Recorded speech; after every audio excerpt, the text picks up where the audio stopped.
નમસ્કાર વાલા વિદ્યાર્થી મિત્રો, ધોરણ 7નું ગાલા સ્વાધ્યાય પોથીનું સંસ્કૃતનું પાઠ નંબર 3 છે સુભાષિતાની.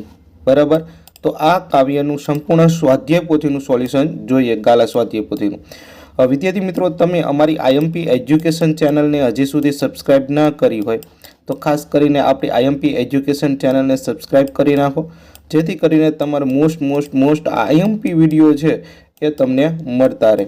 અને હા, વિડીયો ગમે તો લાઈક કરવાનું ખાસ ભૂલતા નહીં. જો તમે લાઈક કરશો તો રીચ વધશે, અને રીચ વધશે તો મને વધારે સારા વિડીયો બનાવવાનું આપના તરફથી મને મન થશે કે બાળકો માટે વધુ બીજા કન્ટેન્ટ કયા લાવી શકાય. ઓકે, તો ચાલો શરૂ કરીએ આપણે પહેલો પ્રશ્ન.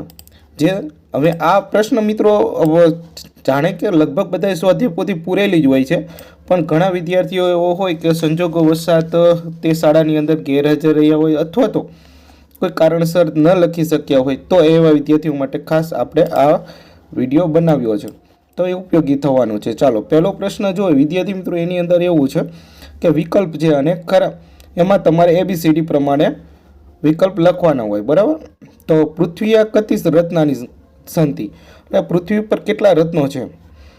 બરાબર, તો અહીંયા પૃથ્વી પર 3 રત્નો છે, તો 3 રત્નોની વાત કરવામાં આવી છે સુભાષિતમાં.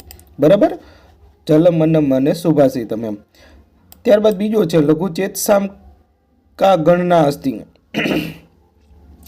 તો એમાં આવશે C જવાબ છે અયમ સ્વકીય પરાકીય વા ઇતિ. ત્યારબાદનો પ્રશ્ન છે કે ઉદારચિત નામ કા ગણના અસ્તિ. ઉદારચિત, તો ઉદારચિતમાં આવશે સમગ્ર પૃથ્વી એક પરિવાર અસ્તિ. બરાબર, ચાલો કીદસ્ય વૃક્ષા નમંતી, તો કેવા વૃક્ષો નમી પડે છે, તો ફલનવંત વૃક્ષા નમંતી, એટલે કે ફળવાળા વૃક્ષો છે એ નમી પડે છે. નેક્સ્ટ જોઈએ કીદસ્ય જના નમતી, કેવા વ્યક્તિઓ છે એ નમે છે, તો ઓપ્શન C ગુણીના જના નમંતી. બરાબર, છઠ્ઠો છે કે કાર્યાણી કેન સિદ્ધ્યંતી, તો ઓપ્શન B આવશે ઉદ્યમેન કાર્યાણી સિદ્ધ્યંતી. ચાલો સાતમો પ્રશ્ન છે સુપ્તસ્ય સિંહસ્ય મુખે, તો એમાં મૃગા આવશે, તો મૃગા ઓપ્શન C જવાબ આવશે.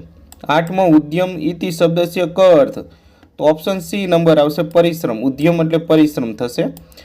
નવમો પ્રશ્ન છે ખાલી જગ્યા વૃક્ષા કદી પણ ઝૂકતા નથી, તો સૂકા આવશે. બરાબર, શું જવાબ આવશે? સૂકા, ઓપ્શન D. 10મો છે પૃથ્વી પર કયા 3 રત્નો છે, તો જળ, અનાજ અને સુભાષિત. જળ, અનાજ અને સુભાષિત, એટલે ઓપ્શન નંબર B આપણો સાચો પડશે. પછી સુબોધ વચનો માટે સંસ્કૃત શબ્દ આપો, તો સુબોધ વચનો એટલે શું થાય કે સુભાષિત જ થાય. બરાબર, સાચા વચનો કહેવાયેલા હોય. 12મો પ્રશ્ન છે કે પવિત્ર માટે સંસ્કૃત શબ્દ માટે કયો શબ્દ છે. પવિત્ર એટલે શું થાય, એના માટે ઉત્તમ શબ્દ અહીંયા આપવામાં આવ્યો છે. 13 છે કે સિંહ એટલે સિંહસ્ય, તો સુક એટલે શું, તો ભાઈ સુક એટલે સુકસ્ય થશે. બરાબર, પઠ તો પઠનથી થાય, તો વદ એટલે શું થાય, તો કે વદનથી થાય, તો ઓપ્શન B જવાબ આવશે. સાવ લોજિક વાળો પ્રશ્ન છે. ચાલો પ્રશ્ન નંબર 2 છે જેની અંદર નીચેના સંસ્કૃત શબ્દો સાચા અર્થ અને તેની સાથે સાચા આપેલા વિકલ્પો શોધીને લખવાના છે. તો આ 2 વિકલ્પો ઓલરેડી આપણને આપેલા છે. તો બરાબર, તો પાષાણ એટલે શું થાય, તો કે વિદ્યાર્થી મિત્રો પથ્થર થશે. બરાબર, પછી ઉદ્યમ એટલે શું થાય, તો કે ઉદ્યમ એટલે પરિશ્રમ થશે. પછી પર એટલે શું થાય, તો કે પારકો થશે. મૂંઢ એટલે શું થાય, તો મૂર્ખ થાય. પૂતમ એટલે શું થાય, પૂતમ એટલે પવિત્ર થશે. બરાબર, અને મૃગ એટલે શું થાય, તો કે મૃગ એટલે પશુ કે પ્રાણી થશે. ઓકે વિદ્યાર્થી મિત્રો, ચાલો નેક્સ્ટ પ્રશ્ન નંબર 3 છે જેમાં ગુજરાતી શબ્દોનો માટે સંસ્કૃત અર્થ લખવાનો છે. બરાબર, કે સુબોધ વચનો આગળ આવી ગયો તે સુભાષિત કહેવાય. સંકુચિત મનવાળા, તો લઘુચિત સામ. શું આવશે? લઘુચિત સામ. પછી મૂકવું જોઈએ, તો નસ્યત, શું આવશે? ન અડધો ય જોડેલો સ્યત, નસ્યત. પછી ટુકડાઓમાં, બરાબર, તેમાં ખંડેશુ આવશે. શું આવશે? ખંડેશુ. ત્યારબાદ શાસ્ત્રોથી શુદ્ધ કરેલી, તો શાસ્ત્રપુતામ આવશે. શું આવશે? શાસ્ત્રપુતામ. ચાલો પ્રશ્ન નંબર 4 છે. બરાબર, એમાં તમારે સંસ્કૃત શબ્દોનો સાચો સમાનાર્થી શબ્દ તેની સામે આપેલા વિકલ્પમાંથી શોધવાનો છે. તો આ 2 વિકલ્પ આપ્યા છે. તો પહેલો છે કે પૃથ્વી, તો પૃથ્વી માટે ધરા અને યામિની 2 આપ્યો છે, તો ધરા એ સાચો છે. બરાબર, સિંહ છે તો એમાં સાવજ અને મૃગાધિપતિ, તો મૃગાધિપતિ આવશે, બરાબર. પછી બુદ્ધિ, બુદ્ધિમાં શું આવે તો કે મતિ એટલે બુદ્ધિ થાય. પછી પરાક્રમ, પરાક્રમ એટલે શું થાય તો કે વિક્રમ એટલે પરાક્રમ થાય, બરાબર. મન, મન એટલે શું થાય તો કે ચેત એટલે મન થશે, બરાબર, ચેત.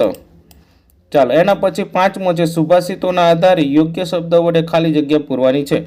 ઓકે વિદ્યાર્થી મિત્રો, તો નમંતી તેમાં આવશે ફલીનો, બરાબર. પછી આવશે સુપ્તસ્ય સિંહસ્ય મુખે મૃગાહા. એના પછી ત્રીજો છે દ્રષ્ટિપૂતમ નશ્યેત, નશ્યેત, બરાબર, એ ધ્યાન રાખવાનું. પછી શાસ્ત્રપૂતા વદેત, વદેત. એના પછી પાંચમો ઉદ્યમેહિ સિદ્ધ્યંતી, સિદ્ધ્યંતી, બરાબર, ઉદ્યમેહિ સિદ્ધ્યંતી. નમંતી ગુણીનો, બરાબર, ગુણીનો, યાદ રાખજો, ગુણીનો. ત્યારબાદ સાતમો છે મુંડે પાષાણ ખંડેશુ, શું આવશે પાષાણ ખંડેશુ. ઓકે ચાલો. છઠ્ઠો છે નીચેના વિધાનો સાચા સામે આપણે ખરાની અને ખોટા વિધાન સામે ચોકડીની નિશાની કરવાની છે. તો જોઈએ, પહેલો છે મનોરથે કાર્યાણી સિદ્ધ્યંતે, બરાબર, એટલે મનોરથથી કાર્ય સિદ્ધ થાય છે, આ વાત ખોટી છે, બરાબર. ચાલો. સુપ્તસ્ય સિંહસ્ય મુખ્ય મૂર્ખા પ્રવેશંતી, તો એ ખોટું છે. એના પછી ફલીનો વૃક્ષા નમંતી, હા ફળવાળા વૃક્ષો નમે છે, એ વાક્ય સાચું છે. પછી આવે છે કે વિશાળ હૃદયવાળા મહાપુરુષો, બરાબર, કાયમ સૌનું ભલું કરે છે, કાયમ સૌનું ભલું કરે છે, તો કે હા સાચી વાત છે. પછી જેની પાસે શક્તિ અને પરાક્રમ છે તે ભગવાન મદદ કરે છે, વાત સાચી છે, બરાબર. એના પછી ચોખ્ખું પાણી હોય તો પી શકાય, હા ચોખ્ખું પાણી હોય તો પી શકાય. અને સાતમો છે ઉદ્યમમાં જ કાર્યની સફળતા છે, હા ઉદ્યમથી જ કાર્ય સફળ થાય છે, બરાબર, મનોરથ કરવાથી નહીં, આપણે શ્લોકમાં ભણ્યા હતા. હવે પ્રશ્ન નંબર 7 શું છે તો જોઈએ મિત્રો. પ્રશ્ન 7 છે કે વિકલ્પોમાંથી યોગ્ય વિકલ્પ પસંદ કરી અને પ્રશ્નના ઉત્તર લખવાના છે, બરાબર. તો પહેલા વિકલ્પમાં જોઈએ કે કદાચન ન નમંતી, તો મૂર્ખા કદાચન ન નમંતી આવશે.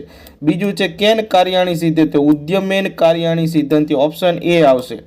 ત્યારબાદ ત્રીજાની અંદર કીદસ્ય જલમ પીબત, તો વસ્ત્રપૂત જલમ પીબત, બરાબર, વસ્ત્રથી ગાળીને પાણી પીવો એટલે કે વસ્ત્રપૂતમ જલમ પીબત, ઓપ્શન બી જવાબ આવશે.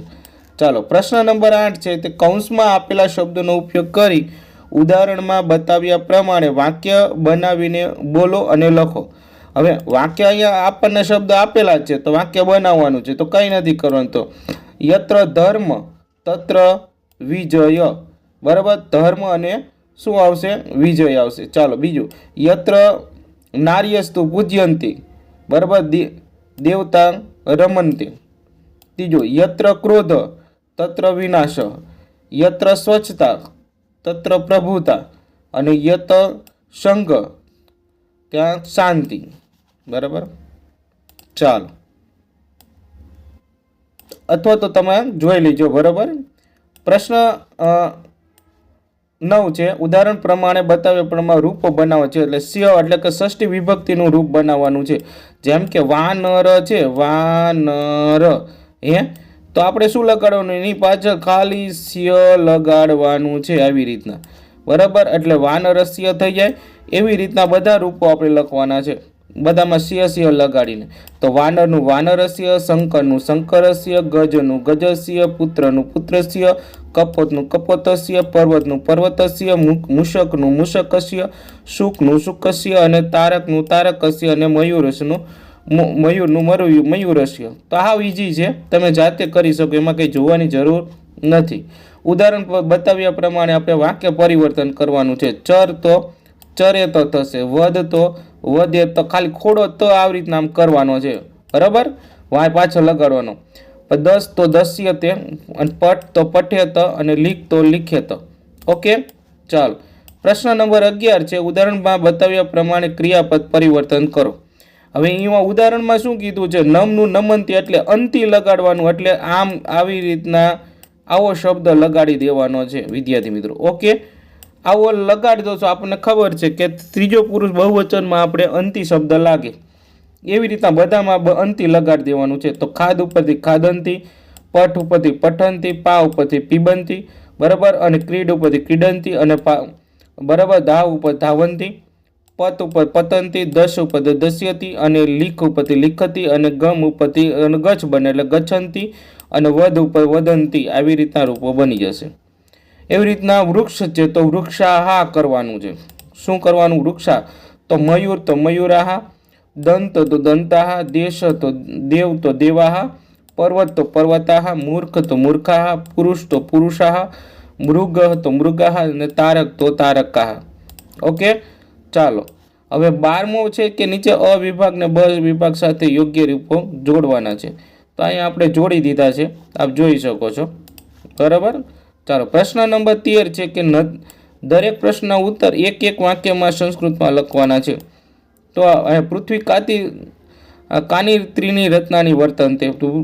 બરાબર. તો એના 3 રત્નો કયા કયા છે? જલમ, અલમ અને જલમ, અન્નમ અને સુભાષિત આપણો આ જવાબ રહેશે.